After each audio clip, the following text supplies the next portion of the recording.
Então vamos lá, vamos tratar agora a respeito dos crimes contra a pessoa, mais precisamente a respeito de crime contra a vida. Vamos dar uma olhada no nosso quadro para a gente ver o que nós temos ali.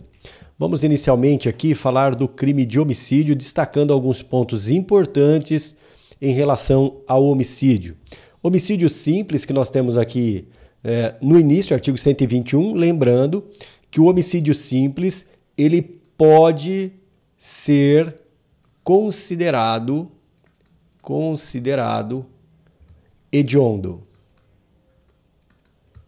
desde que seja praticado por grupo que exerce atividade de grupo de extermínio, ainda que praticado por uma única pessoa. É o que nós temos lá na lei de crimes hediondos. Então, o crime de homicídio simples, ele pode ser considerado hediondo. Não o é necessariamente. Lembrando que trata-se de um crime comum, podendo ser praticado por qualquer pessoa. Em relação ao homicídio, é muito importante destacarmos ainda o homicídio privilegiado que nós temos aqui quando o agente atua impelido por motivo de relevante valor moral ou relevante valor social. Relevante valor moral é aquela relativamente ao indivíduo, relativo ao indivíduo. Então eu tenho relevante valor social, que tem a ver com a coletividade. É matar, por exemplo, o traidor da pátria. Relevante valor moral tem a ver com o indivíduo, é valor individual. Não que nós iremos olhar para o indivíduo em si, mas para o homem médio. Então, impelido de motivo de relevante valor social ou relevante valor moral é causa de diminuição de pena, eu tenho aqui o privilégio. Mas o que mais nos chama atenção é essa situação. Sob o domínio de violenta emoção, logo em seguida a injusta provocação da vítima. Então aqui tem que ser sob o domínio.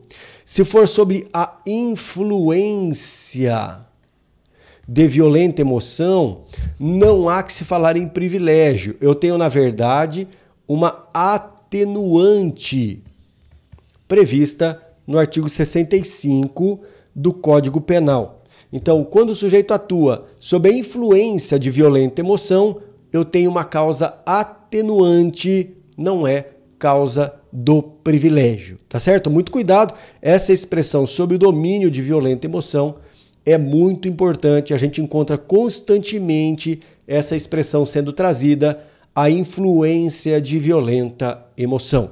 Lembrando, presentes os requisitos do privilégio, o juiz deve conceder a diminuição de pena de 1/6 a 1/3. Lembrando também, essa é uma outra observação importante, que o homicídio privilegiado pode ser considerado também um homicídio qualificado. Então, é possível termos o privilégio mais uma qualificadora. Desde que essa qualificadora não seja uma qualificadora de natureza subjetiva, a exemplo, motivo fútil, motivo torpe, aí há uma contradição. Agora, eu posso ter uma qualificadora de natureza objetiva, emprego de veneno, emprego de asfixia. Então, essas qualificadoras de cunho objetivo são compatíveis com o privilégio. Tá certo? Legal. Em relação ao homicídio qualificado, nós precisamos destacar aqui alguns aspectos. Primeiro, quando, aqui no item 1, tá? Mediante homicídio qualificado, mediante paga ou promessa de recompensa ou outro motivo torpe. Perceba que o legislador trata de situações casuísticas, mediante paga ou promessa de recompensa ou outro motivo torpe. Isso significa que a paga é um motivo torpe, motivo vil, baixo, soez. Aqui também é torpe. E ele vem e diz, ou outro motivo torpe. O que eu tenho aqui é a possibilidade de interpretação analógica. Não é emprego da analogia.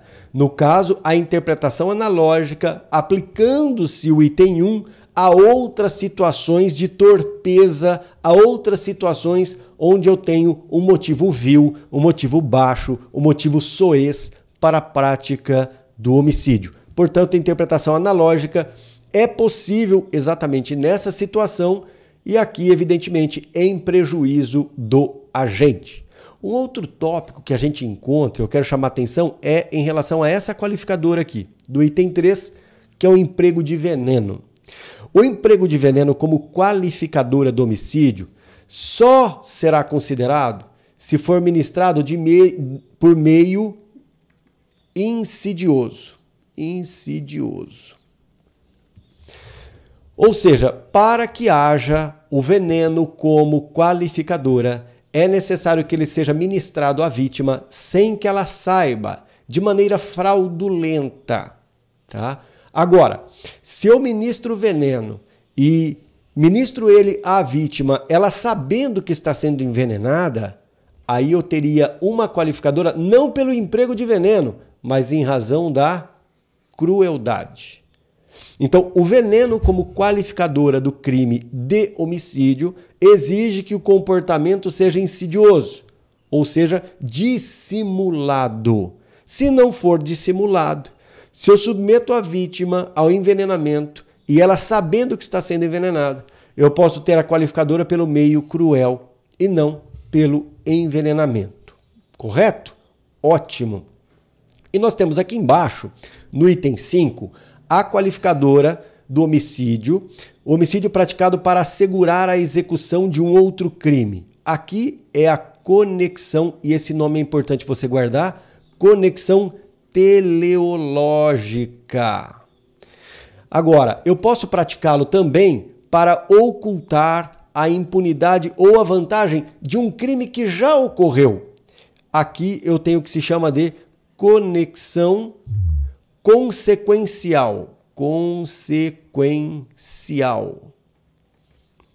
Perfeito. Então essas observações que nós tínhamos a fazer a respeito do parágrafo 2º aqui, parágrafo 2º, perdão, do crime de homicídio. Vamos adiante e nos chama a atenção o feminicídio, que eu tenho aqui uma qualificadora. Lembrando, feminicídio não é um crime autônomo. Feminicídio é uma qualificadora do crime de homicídio.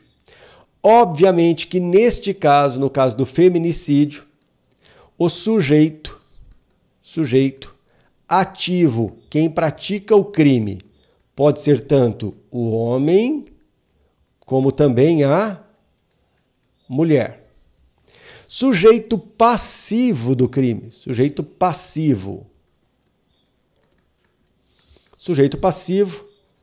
a mulher, abrangendo, obviamente, de acordo com a doutrina, o transgênero, englobando aqui transexuais, travestis. Então, nós encaixamos nessa expressão. Crime praticado contra a mulher por razões de condição do sexo feminino. Para a doutrina majoritária, essa qualificadora que eu tenho aqui, ela é de natureza objetiva. Ponto. É uma qualificadora de natureza objetiva. Obviamente, encontramos na doutrina, a exemplo, André Stefan entende que é uma qualificadora objetiva e também subjetiva. Perfeito. Mas nós vamos notar aqui, qualificadora de natureza objetiva. Há uma norma explicativa no parágrafo 2º que diz quais são as razões de condição do sexo feminino, aquelas que decorrem de violência doméstica e familiar e o menosprezo ou discriminação à condição de mulher. Então, norma explicativa em relação ao feminicídio. Então, lembrando, feminicídio pode ser praticado por quem? Pelo homem ou pela mulher. Sujeito passivo, mulher, abrangendo aí os transgêneros. Obviamente, preste muita atenção. Para que haja o feminicídio, eu tenho que ter o crime praticado por razões de condição do sexo feminino. Não é por qualquer motivo. Então, não é qualquer homicídio praticado contra a mulher que nós vamos considerar um feminicídio. Também haverá, preste muita atenção, a causa de aumento de pena de 1/3 até a metade no caso do feminicídio. Eu quero chamar atenção para essa causa de aumento de pena aqui, ó, contra menor de 14 anos e maior de 60 anos de idade. No caso do feminicídio, o aumento é de 1/3 até a metade. Mas preste atenção, se o crime é praticado contra qualquer pessoa, não sendo hipótese de feminicídio, a causa de aumento de pena que nós temos destacado aqui será de 1/3. Então, aqui a gente anota, no feminicídio, a causa de aumento, em razão da idade, é de 1/3 à metade. Se não for feminicídio, se for um homicídio, essa mesma causa, que é a idade, justifica o aumento de 1/3 e não de 1/3 até a metade. Tá certo?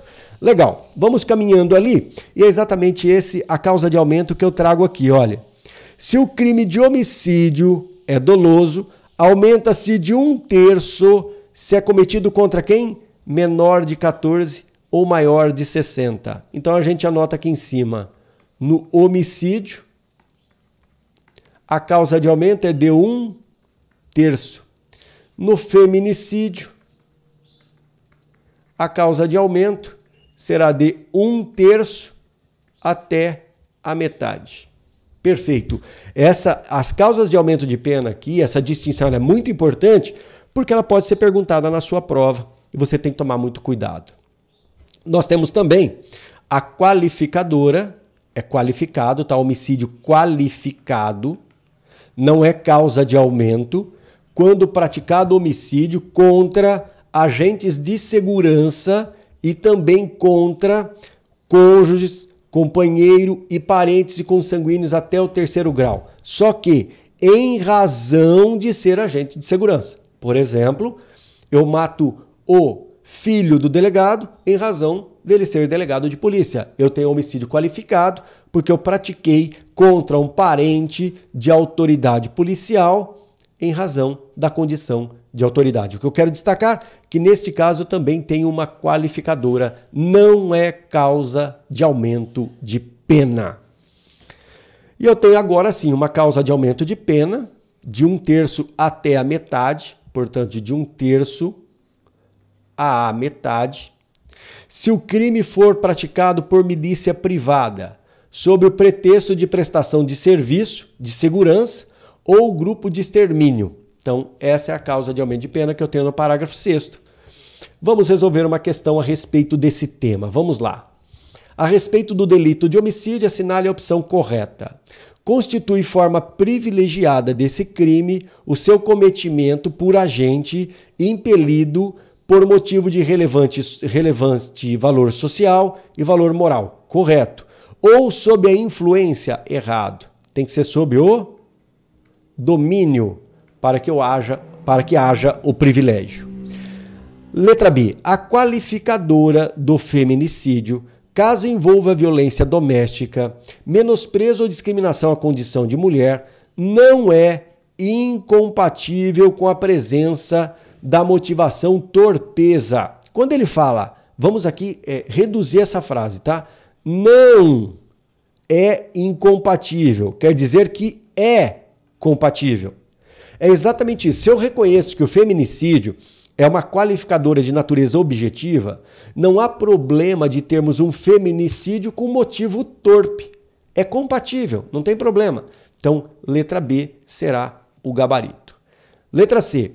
A prática desse crime contra a autoridade pública, ou seja, o homicídio, ou agente das forças de segurança, constitui causa de aumento de pena? Errado. É uma qualificadora, não é causa de aumento de pena.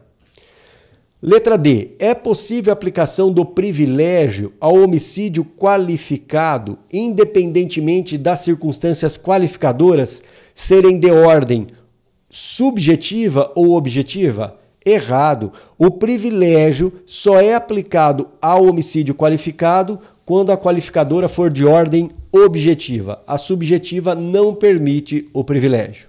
E letra E.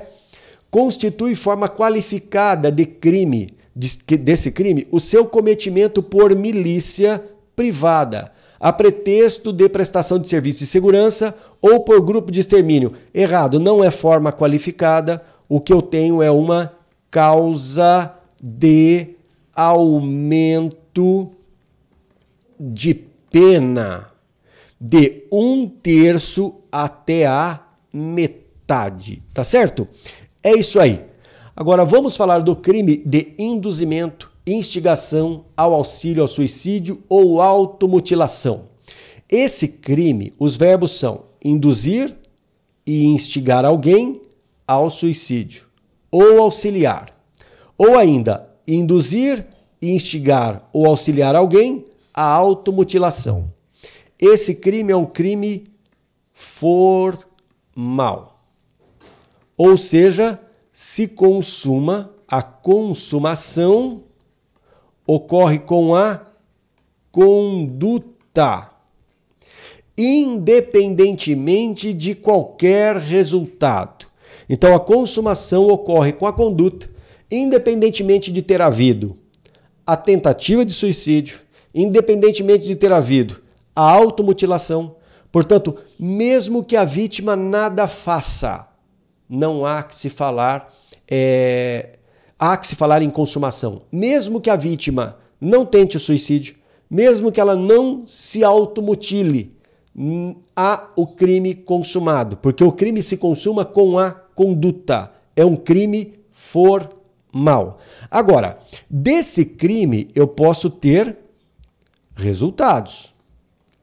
Esses resultados, caso ocorram, constituem exaurimento. Exaurimento que pode ser punível ou não. Então, observe que no parágrafo 1º eu tenho uma hipótese exatamente dessa, onde se da automutilação ou da tentativa de suicídio ocorre lesão corporal grave ou gravíssima.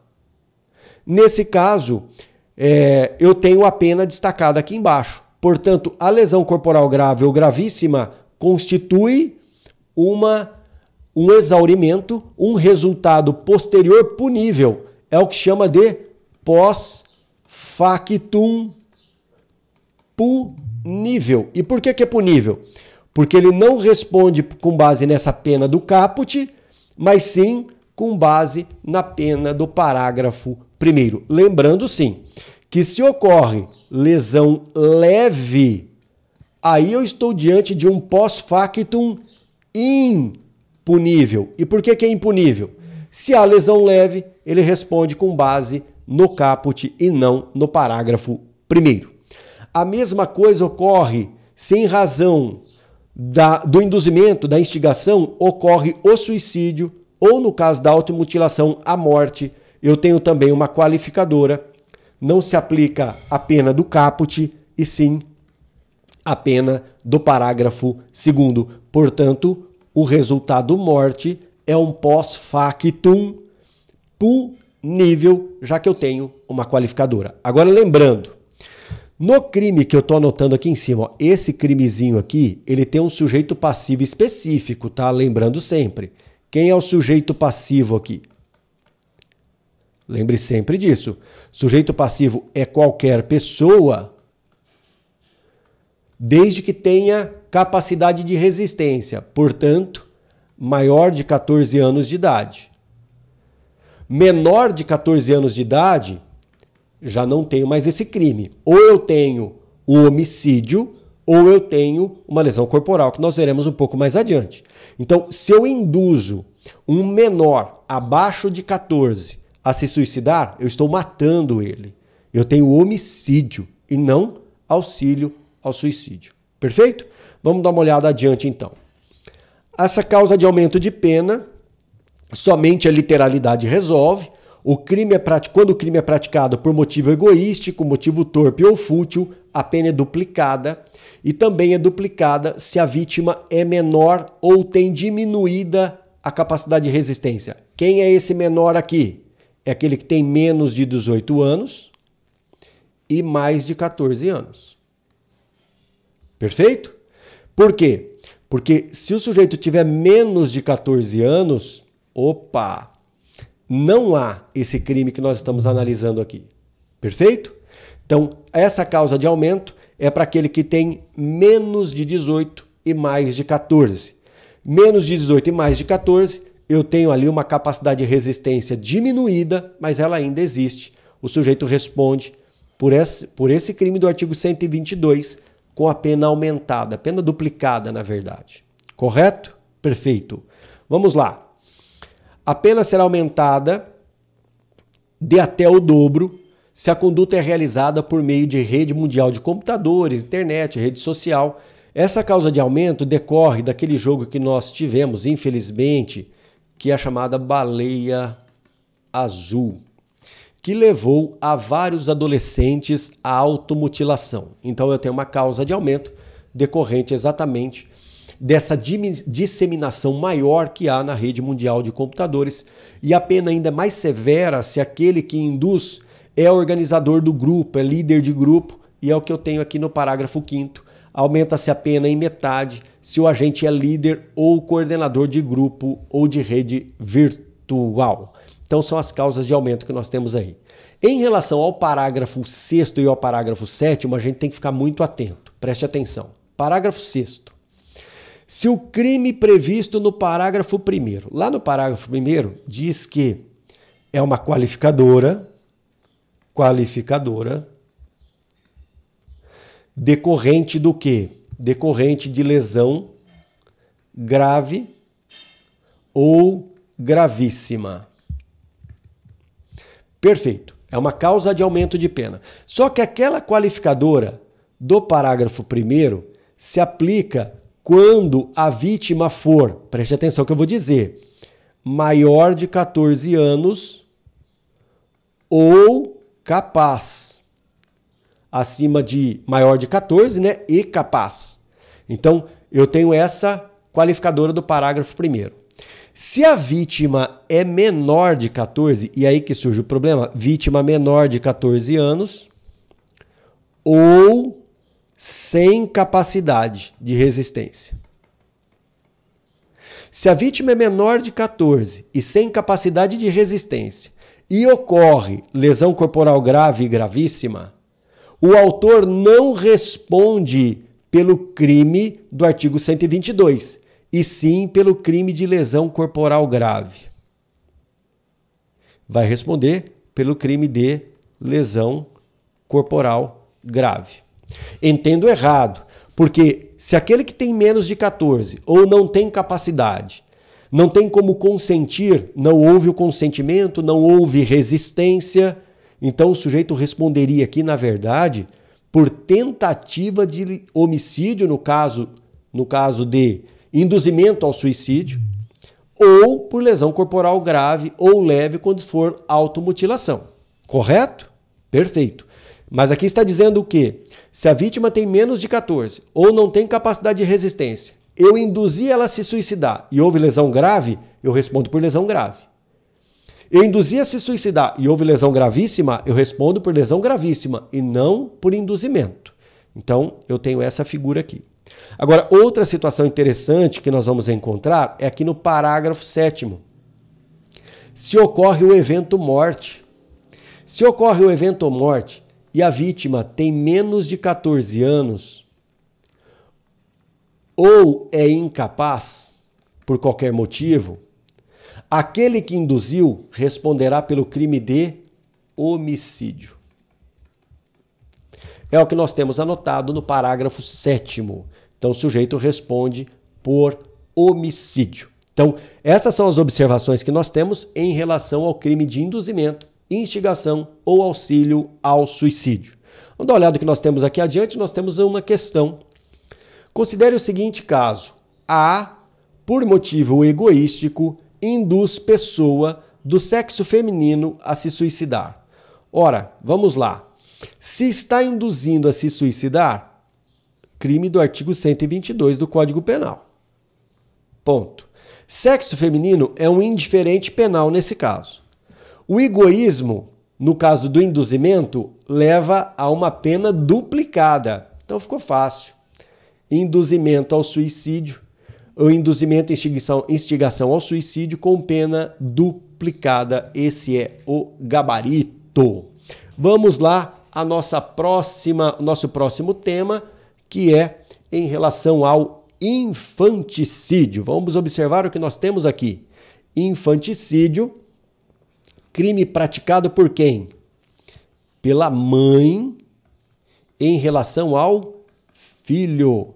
Portanto, existe qualidade especial do sujeito ativo e do sujeito passivo. Com isso, esse crime é um crime bipróprio, já que exige qualidade especial tanto do sujeito ativo quanto do sujeito passivo. Lembrando que o infanticídio é um homicídio privilegiado, com a pena mais branda, inclusive a pena é de detenção, não é de reclusão. A mãe mata o próprio filho estando sob a influência do estado puerperal. Estado puerperal constitui um trauma fisiopsicológico, físico e psíquico, ao qual está submetida a mulher que dá à luz. Nem toda mulher sofre os sintomas do estado puerperal, mas todas elas passam pelo estado puerperal. Nem todas têm a influência do estado puerperal. Então, a mãe, no estado puerperal, durante o parto ou logo após o parto, mata o próprio filho, cometeu infanticídio. Observe que tem um requisito temporal aqui, tá? Durante o parto ou logo após. Mas em relação ao infanticídio, o que mais nos chama atenção é o concurso de pessoas. Então, atenção em relação a esse detalhe aqui. Atenção. Preste muita atenção, olha. Eu tenho no concurso de pessoas a participação e a coautoria. Perfeito. Participação e coautoria. A doutrina admite que haja a participação e a coautoria de terceiro no crime de infanticídio. Terceiro que não tem a qualidade da mãe, não tem o estado puerperal. Vamos colocar como exemplo aqui o pai. O pai pode responder por infanticídio? Pode, desde que ele seja partícipe ou coautor.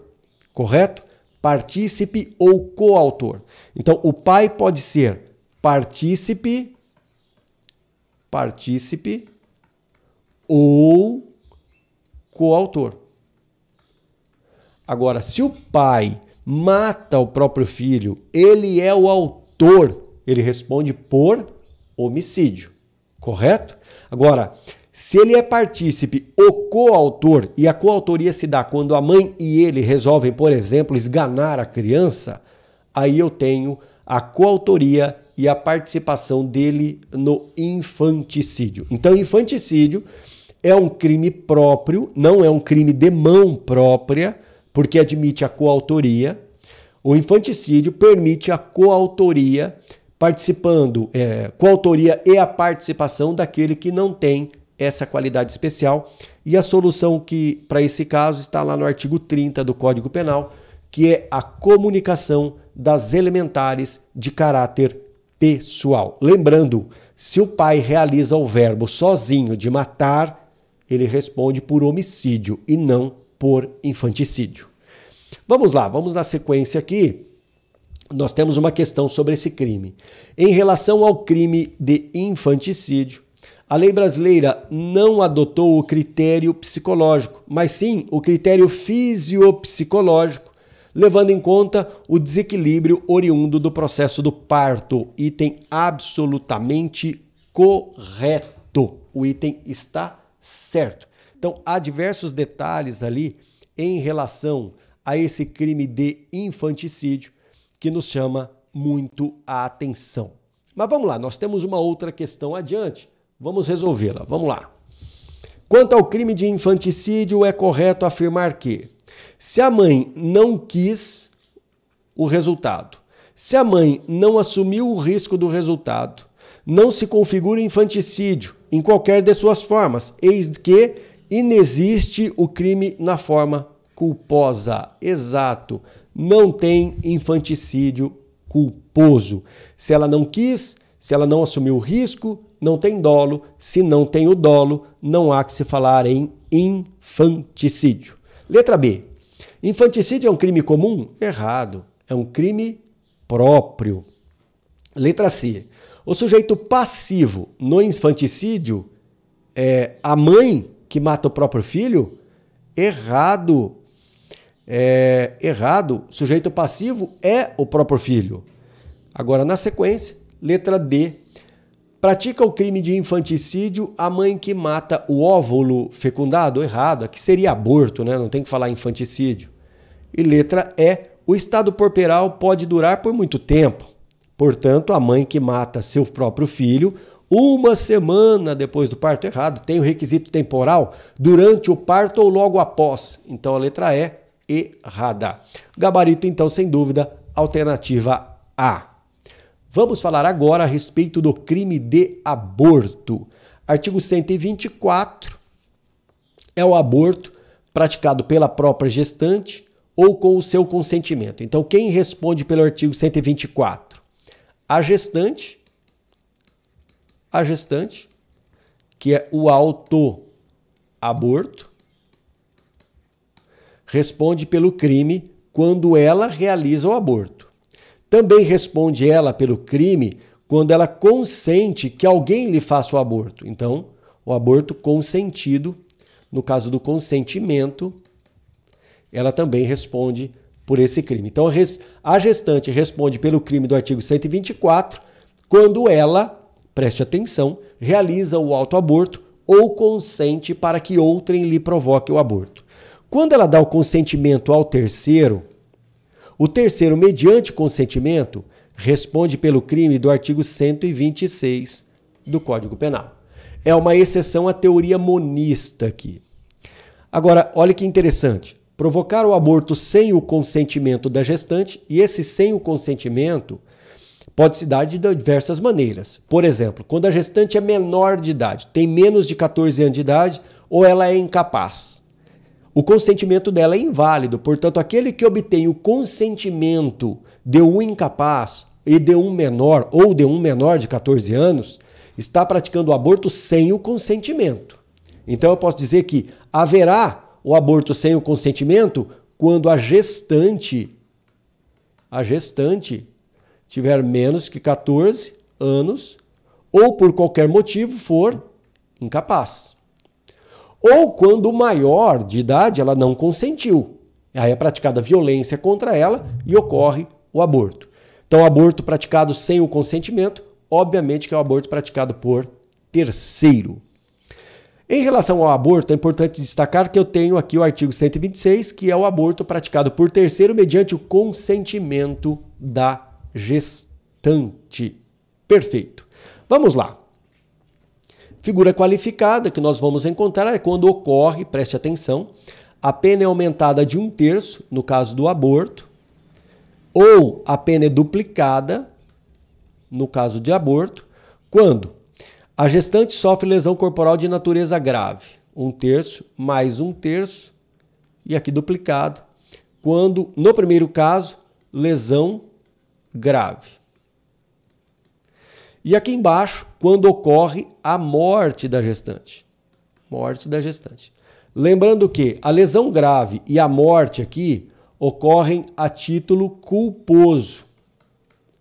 Portanto, a figura qualificada, ela é pré-ter-dolosa. Dolo em relação ao aborto e culpa em relação à lesão corporal grave e o evento morte. Agora vamos ao aborto legitimado, que nós temos no artigo 128. Nós temos a primeira figura, que é o aborto necessário, também chamado de aborto terapêutico. Aborto terapêutico é aquele praticado pelo médico, quando o aborto é praticado para salvar a vida da gestante. Agora, olha que interessante. Esse aborto terapêutico, que é essa situação, também pode ser praticado por terceiro, que não seja médico, por exemplo, a parteira. Se a gestante está correndo risco de vida, a gestação lhe causa um risco de vida, a parteira pode praticar o aborto, só que ela o pratica acobertada pela excludente do artigo 24, que é estado de necessidade. e não por essa excludente específica. Essa excludente específica é dirigida ao médico. Evidentemente que nesse item 1 não é necessário o consentimento da gestante, é uma situação emergencial, o médico pratica o aborto. Agora, no item 2, eu tenho o aborto decorrente da gravidez fruto de estupro, é o aborto sentimental. Esse aborto só pode ser praticado pelo médico, só pelo médico, e desde que haja o consentimento de quem? Da gestante, se for capaz, ou de seu representante legal. Perfeito? Perfeito. Uma observação a que se ressaltar aqui, que o STF, na ADPF de número 54, permitiu o aborto legitimado no caso de feto anencéfalo, anencefalia. Obviamente que tem que haver o consentimento da gestante, tem que ocorrer por meio de médico e com todos os exames que indiquem a anencefalia, tá bom? Vamos lá, vamos adiante aqui. Nós temos agora na sequência uma questão. Mariana, menor de 13 anos de idade, portanto, menor de 13 anos, sem consentimento. Por quê? Porque o consentimento da menor é inválido. Grávida de 2 meses, pretende realizar o aborto por não desejar a criança, uma vez que não sabe quem é o pai do bebê. Maridete, parteira, conhecida da família de Mariana, realiza o aborto com a autorização da menor. Ora, a autorização da menor é aborto sem consentimento. Aborto sem consentimento é aquele que está previsto lá no artigo 125 do Código Penal, cuja pena é de 3 a 10 anos. Portanto, esse é o gabarito. O consentimento da menor aqui é irrelevante. Não há qualquer relevância em relação a isso. Então, eram esses os apontamentos que nós tínhamos a fazer em relação aos crimes contra a vida. Preste muita atenção a vários detalhes aí importantíssimos para a sua caminhada. É isso aí.